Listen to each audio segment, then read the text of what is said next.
Good afternoon, everyone. This is Dr. Serge. You may have heard in the news, I believe it was last week, there was a big study done on thousands of people over years and years and years on the benefit of aspirin. I mean, we all know that they recommend aspirin as part of the protocol to prevent and help people with heart disease, cardiovascular issues, people that had stroke, people that had uh, heart attacks, and so on and so on. It's really interesting to me because I've been uh, studying, researching, and reading on heart disease for 25 plus years. And at least 2 decades ago, there was major studies that came out showing that aspirin doesn't have any benefit and so on and so on. But still, for the last 20 plus years, we've been recommending as part of the protocol aspirin. So the doctors that I talked to and listened to on social media and different things like that, they were all surprised by the results that they found that aspirin does not bring any benefits at all to people who had heart attacks, people who had strokes, or for cardiovascular issue prevention. So aspirin is a myth. Actually, the studies that I mentioned earlier showed that more people die taking aspirin than people who have conditions that are prevented from aspirin. They mostly die from bleeding and gut, gastrointestinal issues, and so on. So aspirin is now a no. They do not recommend it, and that's what I see all the time with people coming to me. They take aspirin, they take statin, they take all kind of medication, of course, and aspirin is one of the worst. They believe that because aspirin has been around for decades and decades and decades, it's safe to take, there's not a lot of issues, but there's quite a bit of complication. I mean, first of all, the major side effect for it is death. People will die from bleeding, internal bleeding. And then I see people having a kidney problem. I see people having liver dysfunctions because it is a medication, it is a drug, it's not natural, so the body is not meant to process something that chemical like that's fake, that's synthetic.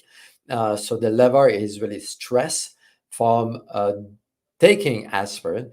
And the other major issue that I see is a leaky gut, bowel issues over time, taking something like that, like any other painkillers, I should say, or medications in general, will lead to leaky gut. And that's what I see with people taking aspirin for quite some time, for years and years. They start having food allergies, food sensitivities, gastrointestinal issues.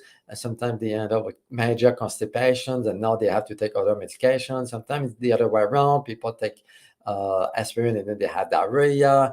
So it's really a no. And this big study that just came out confirmed again that we should not take aspirin on a daily basis like they've been doing for 20 plus years. I don't know if you remember 20, 25 years ago, we found out that we shouldn't do hormone therapy with women at menopause. And now we realized a few years ago that, oh, we should do that. It leads to breast cancer, ovarian cancer, and so on.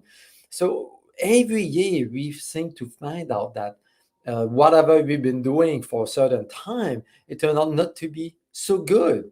Actually, 95% of what medical doctors do with people, the treatments, the medication, the scans, MRI, all the surgeries end up to be useless with no benefit, and it actually makes things worse.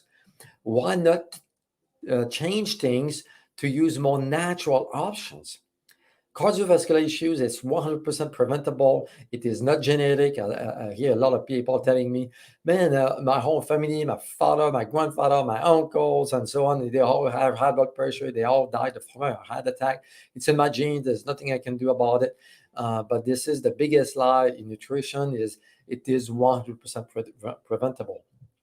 So first, you have to look at your diet, cut out all the junk food, make sure you eat fresh, organic foods. This is the first thing we need to do. And then we need to look at your tooth health. We know that one of the main factors leading to cardiovascular issues, inflammation of the arteries, heart attack, is infections coming from your mouth. So you have to make sure you go see a holistic dentist to make sure there's no infection.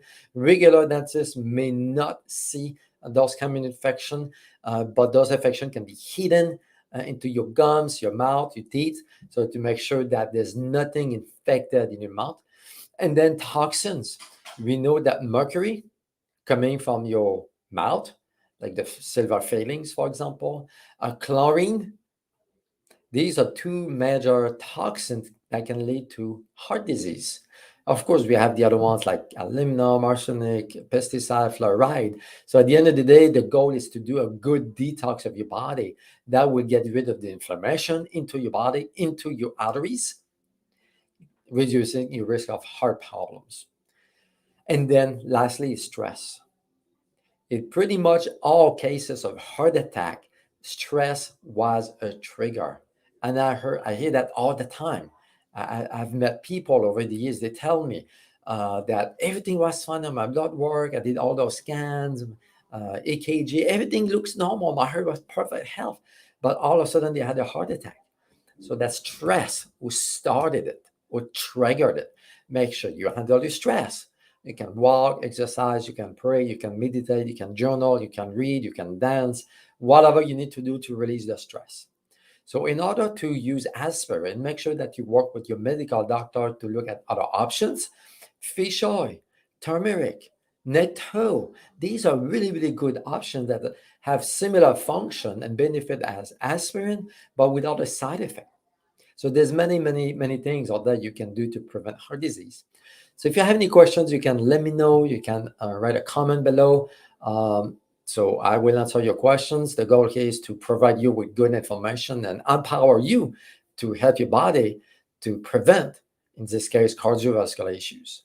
Thank you guys for watching, and God bless you.